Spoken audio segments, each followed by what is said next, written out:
Bom Negócio de hoje fala sobre empresas que prestam atendimento especializado em soluções de tecnologia. Esse serviço pode ajudar e muito até os pequenos empresários.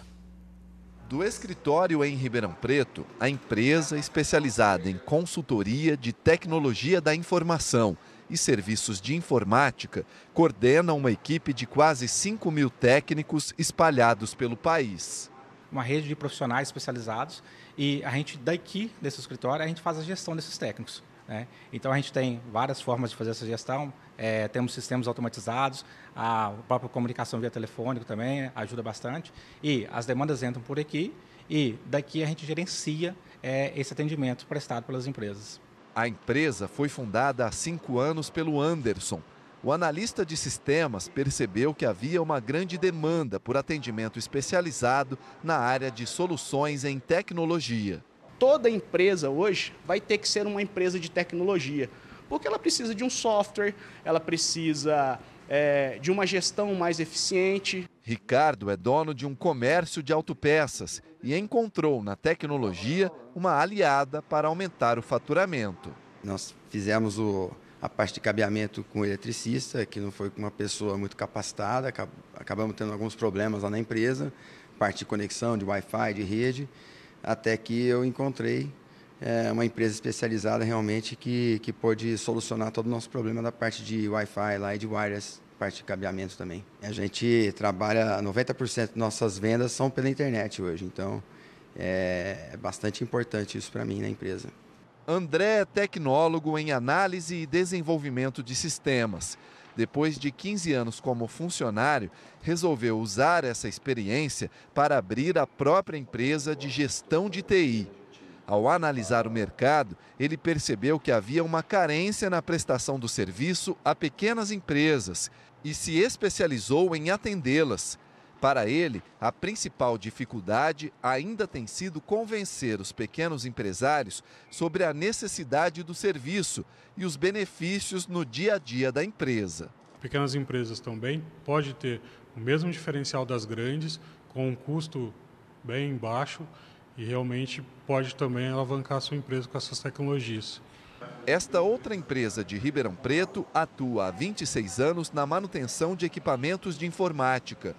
Rômulo explica que o segredo da longevidade está na prestação de um serviço de qualidade para fidelizar os clientes. O gerente revela que uma das principais dificuldades é contratar técnicos qualificados e acredita que se manter atualizado é fundamental para ter sucesso neste ramo. Para ele, o mercado de tecnologia da informação tem margem para crescer ainda mais. Todo mundo cada vez mais envolvido com a área de tecnologia, né? Hoje a tecnologia nos envolve para tudo, né? Aplicativos no celular, para a gente pedir uma comida, um táxi, um remédio na farmácia, né? Coisas que facilitam o que a gente usa muito no dia a dia. Então, essas pessoas que usam os aplicativos, elas precisam de um aparelho, né? De um computador, de um smartphone. E esses aparelhos eles exigem demanda de manutenção, né, de serviço, e então por isso o mercado é crescente, sim. Bom, para falar sobre tecnologia e economia, nós estamos aqui no estúdio com o professor da Faculdade de Economia e Administração da USP, de Ribeirão Preto, professor Edgar Monforte Merlo. Boa noite, professor. Obrigado pela presença aqui no estúdio. A gente vai fazer uma conversa um pouquinho diferente da habitual, porque a gente sabe que setores como de tecnologia e informática estão sendo afetados pelo coronavírus em função de que a China parou as suas exportações para o Brasil nesse setor e em muitos outros, né? De que maneira começou essa dependência tão grande da China, professor? Então, Chico, o que aconteceu foi o seguinte: em função desse desenvolvimento da internet, as empresas começaram a se articular globalmente. A gente chama de cadeias globais de produção. Isso aconteceu principalmente durante os anos 80 para 90. E aí o que aconteceu? Grande parte da produção mundial começou a passar pela China.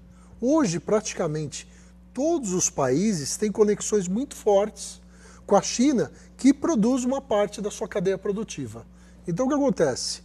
Por um lado foi ótimo para a China, só que ninguém esperava, esse é o grande dilema atual, que em algum momento a China pudesse parar. Foi uma revolução, a gente está vivenciando essa questão da China, da integração da produção global, só que agora, com a parada da China, a economia praticamente sofrendo um impacto muito forte no mundo inteiro, não é só no Brasil. Ninguém se preparou para isso também. Isso que ninguém esperava. Ninguém esperava que algum dia a China pudesse sofrer um impacto tão grande a ponto de quase praticamente parar a produção. A expectativa é que vai cair em 20% o PIB chinês nesse ano. É um pouco exagerado, mas vai vir uma queda acentuada. E além de ir caindo o PIB chinês, que é uma grande locomotiva do mundo, você tem um problema que você começa a perder impacto em várias frentes. Se alguém falar que já sabe qual que vai ser a magnitude desse impacto, ninguém sabe. Os bancos centrais, hoje o Banco da Inglaterra cortou para 0,25 a taxa de juros deles. Os Estados Unidos devem cortar. O antigo primeiro-ministro da Itália, Matteo Renzi, falou que toda a produção mundial vai ter que ser reorganizada a partir dessa experiência negativa que aconteceu.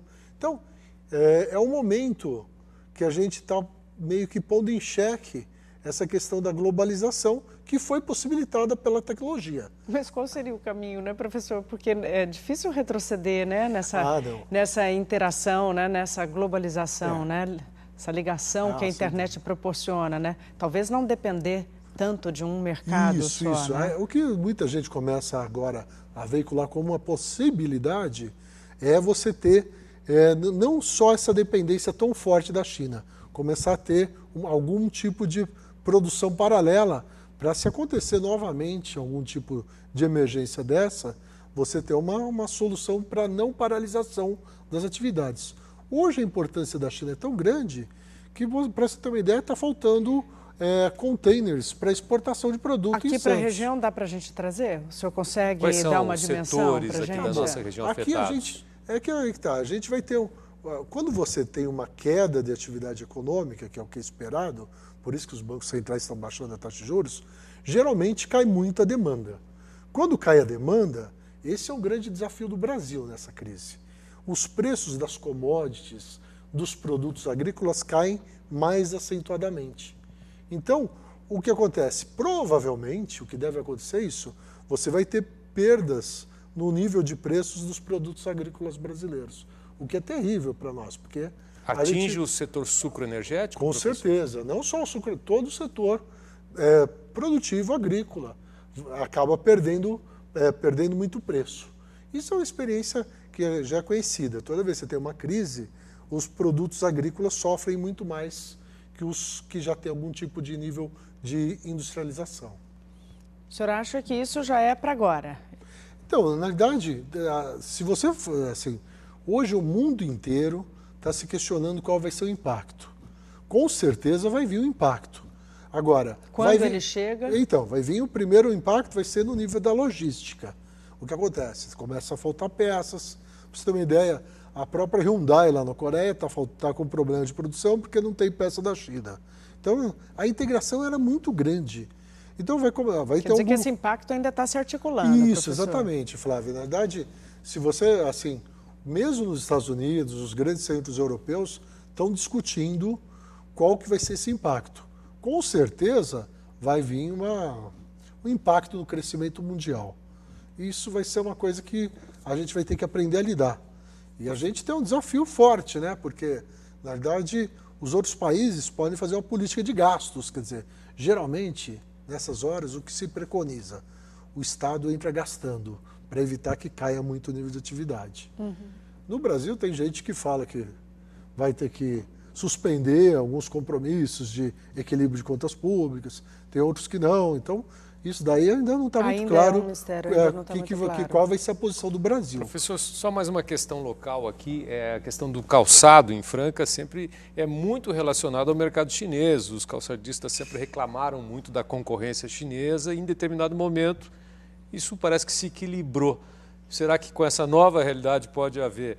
E o setor calçadista está exportando feliz da vida com o dólar em alta, né? Então, o que pode acontecer? Pode ser que a gente vai ter dois momentos. O momento inicial da crise, que é esse impacto, que todo mundo tem que se ajustar, e depois pode ser até que tenha algumas oportunidades. Porque o que acontece? Com o setor de calçados, por exemplo, a gente tem um calçado de qualidade. O calçado brasileiro é conhecido internacionalmente como um produto de qualidade. Os produtos de qualidade têm mais resistência a quedas de preço. Então pode ser que, passada toda essa turbulência, alguns setores até consigam ganhar mais espaço a nível mundial. É uma boa perspectiva, talvez. Passada a tempestade. Passada a tempestade. Professor, obrigado pela participação e pelos esclarecimentos aqui no SP Record. Eu que agradeço. Obrigada, professor, pela presença.